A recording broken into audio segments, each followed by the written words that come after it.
Bem-vindos ao canal Além do Medo. Aqui falamos sobre crimes reais, misteriosos e casos sobrenaturais. Hong Kong, maio de 1999. Uma garotinha de 14 anos invade uma delegacia pedindo ajuda. Os policiais perguntam o que houve, e o que ela diz soa bastante estranho. A garotinha fala que está sendo perseguida por uma mulher que ela ajudou a torturar e matar. Hoje, vamos falar sobre o caso O Assassino da Hello Kitty.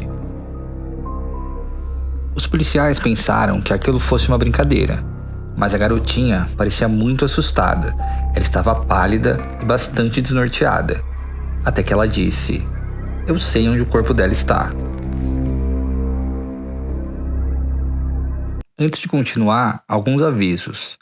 Nosso canal está crescendo e precisamos do seu apoio. Então, se você gosta do nosso conteúdo e quer apoiar o canal, se inscreva, deixe o like e comente sobre o caso. Isso nos ajuda demais. E mais um aviso. Esse caso é bastante pesado e eu não recomendo para pessoas sensíveis. Se você não gosta de ouvir detalhes, vou deixar a minutagem para que você possa pular as partes mais perturbadoras. Agora, voltamos ao caso. Lau Ming Fong tinha uma vida bastante complicada. Crescendo em meio à pobreza, ela era uma típica adolescente rebelde, passando a maior parte do tempo brigando com seus pais e irmãos. Ela rezava para que alguém chegasse e mudasse sua vida. Mal sabia ela que, de certa forma, suas preces seriam atendidas.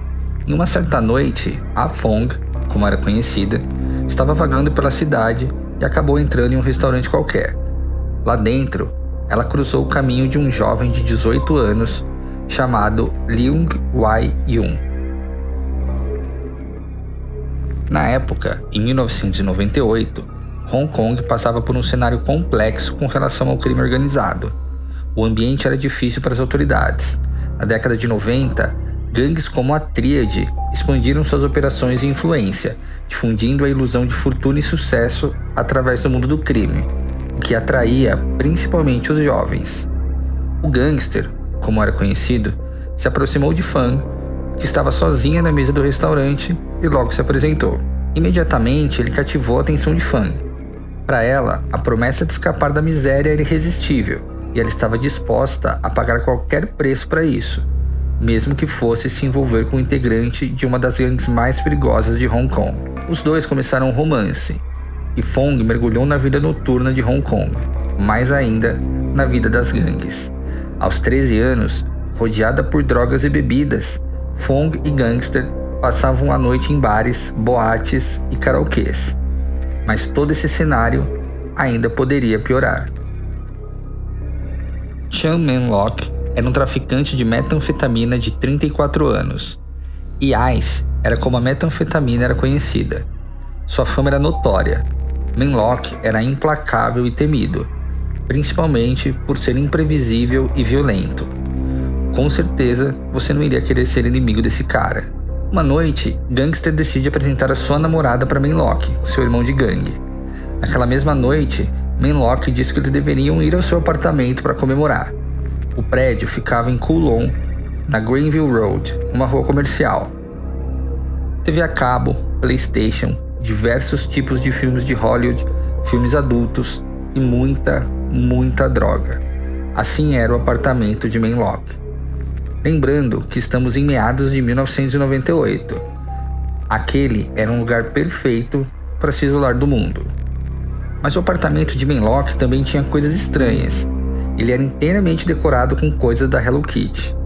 Ninguém sabe ao certo por quê, mas as cortinas, os lençóis, os utensílios de cozinha e ursinhos de pelúcia, tudo era da Hello Kitty. Além de traficante, Man Lok também tinha outro tipo de negócios. Ele aliciava garotas. Diversas moças trabalhavam para ele como garotas de programa. E é aí que as histórias se cruzam. Fan Man-yi, também conhecida como Amap, foi abandonada quando criança e cresceu em um abrigo para garotas. Mas quando chegou na adolescência, Fan precisou deixar o abrigo por causa da idade.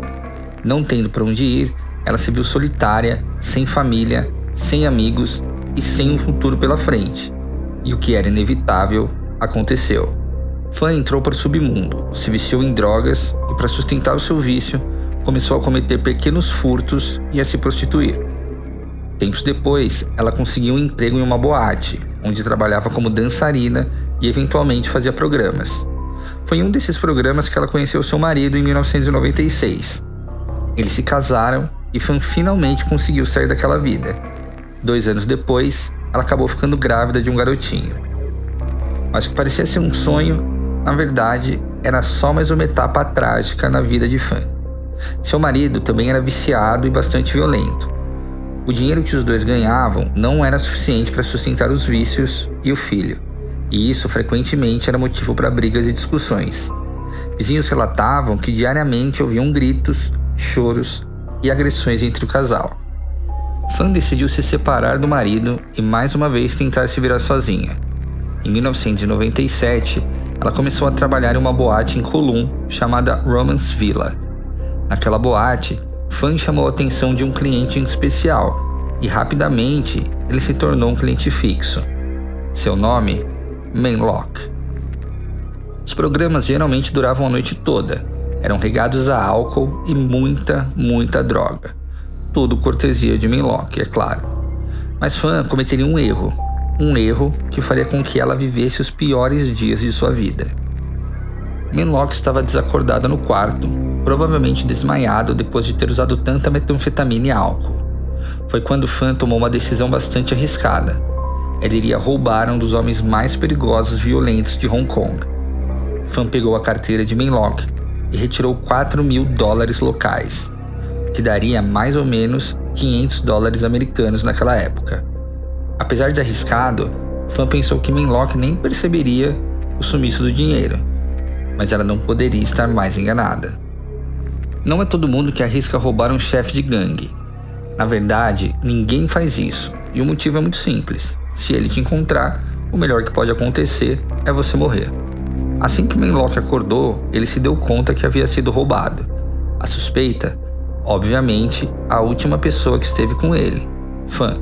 Manlock mandou 2 de seus homens, Liu Xin-cho e o gangster, irem até o apartamento de Fan, sequestrá-la e levá-la até o apartamento em Granville Road. Assim que Fan chegou, Manlock deu seu veredito. Agora, Fan trabalharia para ele. Fan iria se prostituir até pagar a dívida que tinha com Manlock, mas tinha um pequeno detalhe nessa história. Agora, Fan não devia mais $4.000, mas sim 16.000, juros pelo que ela havia pego. Por mais horrível que isso possa parecer, esse teria sido um excelente negócio para Fan. Nos próximos dias, ela desejaria que Manlock tivesse acabado com a vida dela naquela hora. Para entendermos o crime, temos que entender como funciona a cabeça de alguém viciado em metanfetamina.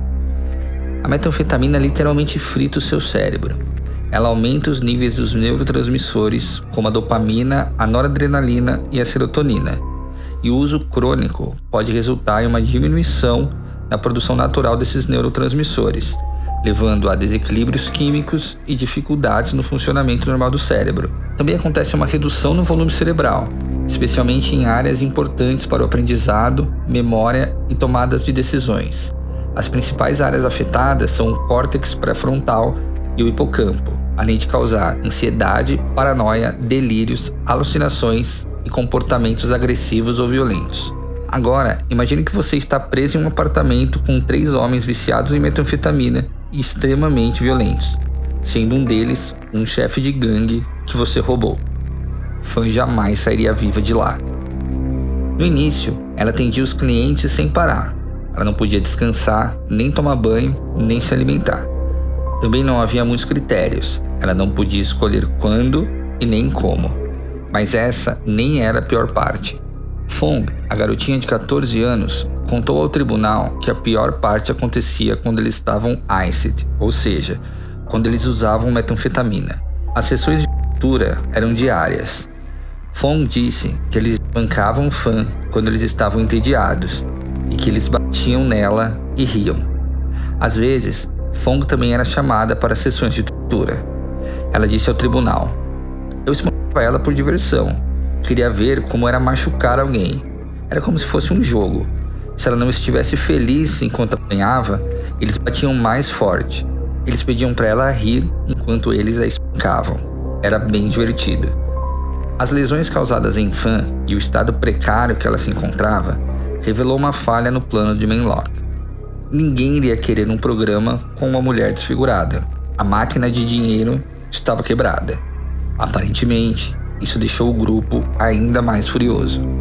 Os utensílios domésticos viraram instrumentos de tortura. Tudo era usado para causar dor. Eles pingavam plásticos derretidos nas solas dos pés de Fan e deixavam infeccionar. Depois, colocaram fogo e bateram com bambus. Assim, ela não poderia tentar escapar ou correr. Eles jogavam molho quente no rosto dela e a faziam beber óleo. Isso acontecia nos intervalos enquanto ela não estava sendo espancada com canos de água ou com canos de metal.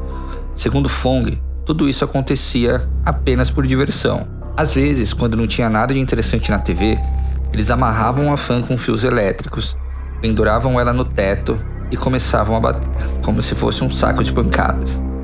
Quando eles se entediavam, eles paravam e a deixavam pendurada a noite toda. Por vezes, Fan não conseguia se manter consciente e desmaiava. Isso acontecia com cada vez mais frequência, já que ela não comia e estava extremamente debilitada devido aos ferimentos.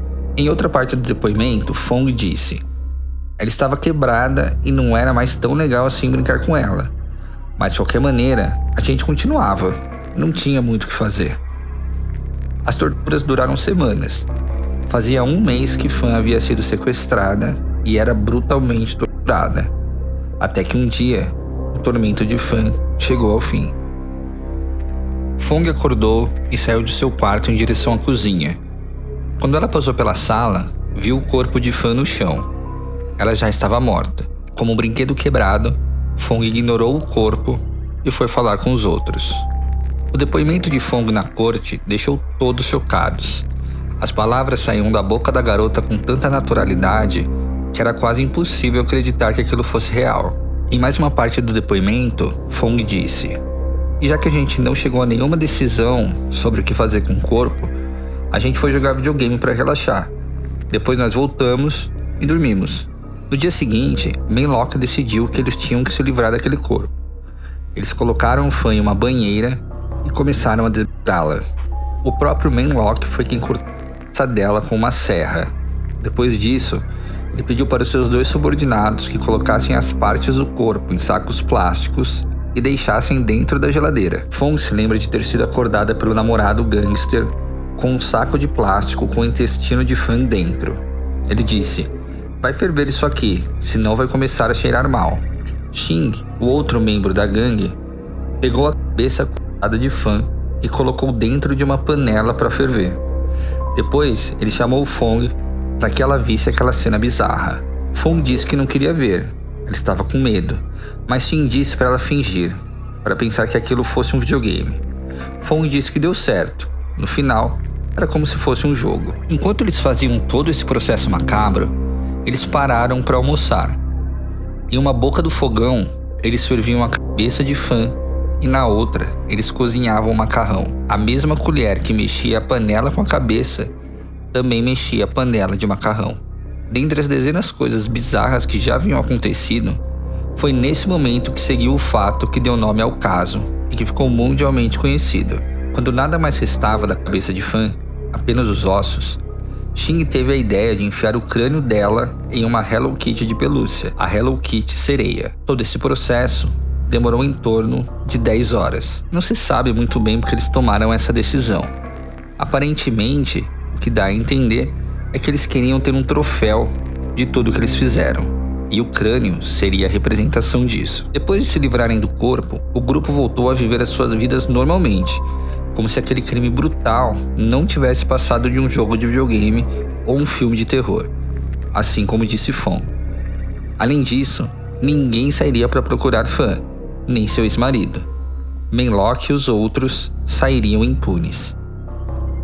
Até que algo aconteceu com Fong. Fong desenvolveu um trauma severo devido a todos os acontecimentos e também ao uso desenfreado de metanfetamina. Na verdade, a menina de 13 anos não pôde suportar o que havia feito.